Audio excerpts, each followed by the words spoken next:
حضرت آدم علیہ السلام کے تقریباً 1000 سال بعد اللہ نے عراق کی زمین رافتین کا انتخاب کیا اور وہاں اپنے بندے یشکر بن لامک کو نبی بنا کے بھیجا، جن کو مختلف القاب سے آج بھی زمانہ یاد کرتا ہے۔ کوئی اللہ کے اس نبی کو عبد الغفار کہتا ہے، تو کوئی عبد الجبار، تو کوئی الیاس، تو کوئی کشتی والا نبی، اور کوئی نوح نجی اللہ کہہ کے بلاتا رہتا ہے۔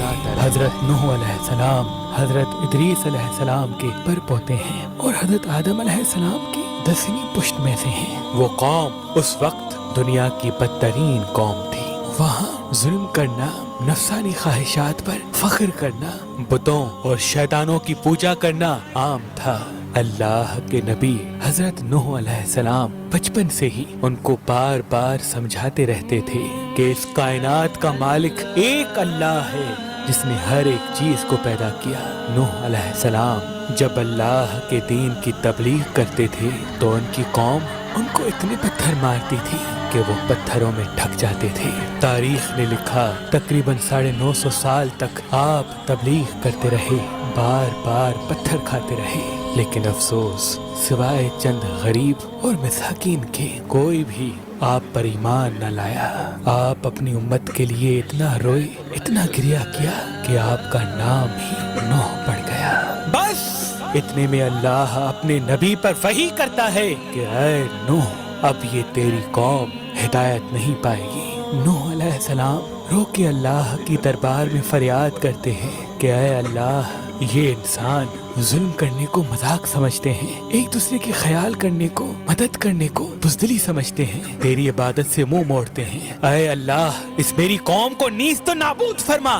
جیسے ہی نوح علیہ السلام نے یہ بد دعا کی تو اللہ نے پیغام بھجوایا، اے نوح، ایک کشتی تیار کر، ان قریب تیری یہ ظالم قوم نیست و نابود ہو جائے گی۔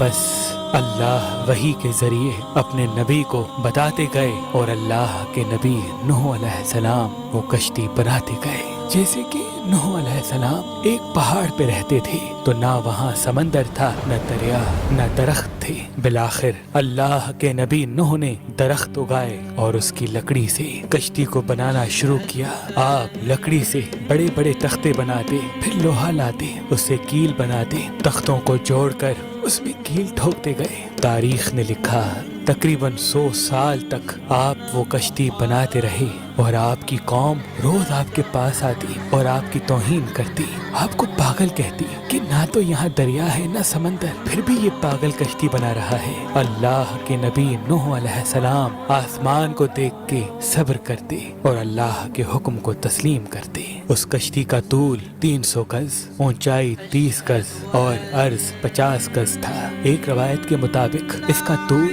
1 کلومیٹر سے زیادہ تھا۔ یہ کشتی عام کشتیوں کی طرح نہیں، بلکہ جس طرح سے اس کشتی کو نیچے سے بند کیا گیا تھا ویسے ہی اوپر سے بھی بند کیا گیا تھا تاکہ بارش کا پانی بھی کشتی میں داخل نہ ہو سکے۔ اس کشتی میں الگ الگ 3 درجے بنائے گئے تھے۔ نچلا درجہ جانوروں کے لیے تھا، بیچ والا طبقہ انسانوں کے لیے اور اوپر والا حصہ پرندوں کے لیے۔ ہر درجے میں ایک دروازہ تھا۔ بس جب کشتی تیار ہو گئی تو اللہ نے فرمایا، اے نوح، اس زمین پہ مختلف جانوروں اور پرندوں کے جوڑوں کو اس کشتی میں سوار کرو تاکہ ان مخلوقات کی نسل باقی رہ سکے۔ حضرت نوح علیہ السلام نے مختلف پرندوں، جانوروں، خواہ ہر وہ چیز جس میں زندگی کے آثار ہیں، کشتی میں سوار کرنا شروع کر دیا۔ پھر آپ انسانوں کو حجت تمام کرنے کے لیے کہنے لگے، آؤ، یہ کشتی نجات کی کشتی ہے، جو بھی اس کشتی میں آئے گا وہ اللہ کی امان میں ہوگا۔ وہ پوری قوم ہنستی رہی۔ تاریخ نے لکھا آپ کے ساتھ تھوڑے سے ہی لوگ تھے جن کی تعداد بعض کتابوں میں 80 بتائی گئی ہے، جن میں آپ کے 3 فرزند حام، سام، یافز اور ان کی بیویاں بھی موجود تھیں۔ اللہ نے اپنے نبی نوح سے کہا کہ ان قریب تندور سے پانی ابلے گا اور پوری قوم کو ڈبا دے گا۔ اس بات کو سن کے قوم نوح ہنس ہی رہی تھی کہ اتنی دیر میں تندور سے پانی ابلنے لگا۔ لوگ اس پانی کو دیکھنے کے لیے دور دور سے آتے، ہنستے، لیکن کچھ ہی دیر میں ان کی ہنسی خاموش ہونے لگی۔ کیونکہ وہ پانی اتنا بڑھتا گیا کہ ان کے تمام گھر ڈوب گئے اور اوپر سے بارش بھی برس رہی تھی۔ وہ کافر یہ سمجھ رہے تھے کہ یہ طوفان کچھ دیر کا ہے، تو یوں وہ اونچے اونچے پہاڑ کی طرف جانے لگے۔ ان کافروں میں اللہ کے نبی نوح علیہ السلام کے بیٹے کنعان بھی شامل تھے۔ جیسے ہی نوح علیہ السلام نے اپنے بیٹے کو دیکھا کہ وہ کافروں کے ساتھ پہاڑ پہ چڑھ رہے ہیں، آپ نے دور سے آواز دی، اے کنعان، اس نجات کی کشتی میں آ جا۔ تو کنعان اور اس کی ماں بولی، ہم تھوڑی ہی دیر میں پہاڑ کی چوٹی پہ پہنچ جائیں گے اور پانی وہاں تک تھوڑی آئے گا۔ بس وہ پانی اتنا بڑھتا گیا کہ کہیں بھی نہ کوئی پہاڑ نظر آ رہا تھا، نہ کوئی درخت نظر آ رہا تھا، بس وہی بچے جو اللہ کے نبی نوح علیہ السلام کی کشتی میں سوار تھے۔ اس وقت پانی زمین سے 10,000 گز بلند تھا، مسلسل پانی بڑھتا رہا، چڑھتا رہا۔ 40 دن بعد پانی کا بڑھنا ختم ہو گیا، بارش بھی رک گئی، لیکن چاروں طرف صرف پانی ہی پانی تھا۔ تقریباً 5 ماہ تک کشتی پانی میں ہی طواف کرتی رہی، کسی جگہ پہ نہ ٹھہری۔ بالآخر دریائے دجلہ کی مشرقی سمت میں ایک پہاڑی جس کو کوہ ارارات کہتے ہیں، اس کی ایک چوٹی کا نام جودی ہے۔ اس چوٹی کی اونچائی تقریباً 13,000 فٹ ساحل سمندر ہے۔ کشتی نوح اس چوٹی کو لگ کے ٹھہر گئی۔ یہ تاریخ 10 محرم اور جمعے کا دن تھا۔ بس اللہ کے نبی نوح علیہ السلام نے کبوتر کو بھیجا کہ دیکھ زمین پر پانی خشک ہو رہا ہے یا نہیں۔ کبوتر گیا اور زیتون کی ٹہنی اٹھا لایا۔ اللہ کے نبی نوح علیہ السلام نے اللہ کا شکر کیا اور یوں رفتہ رفتہ پانی کم ہوتا گیا۔ آپ اور آپ کی جماعت تقریباً 5 ماہ تک جودی پہاڑ پر ٹھہرے۔ آپ نے تمام پرندوں جانوروں کو آزاد کیا۔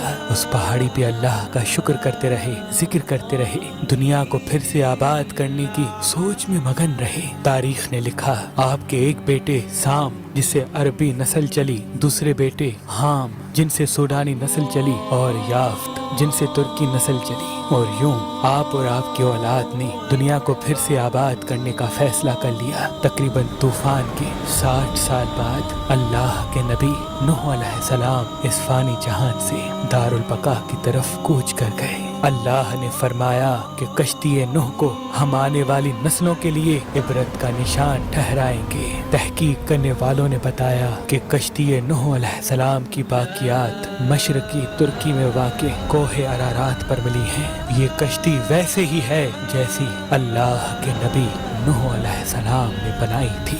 سلام ہو انسان کی نسل کو پھر سے زندگی دینے والے اللہ کے نبی نوح نجی اللہ علیہ السلام پر۔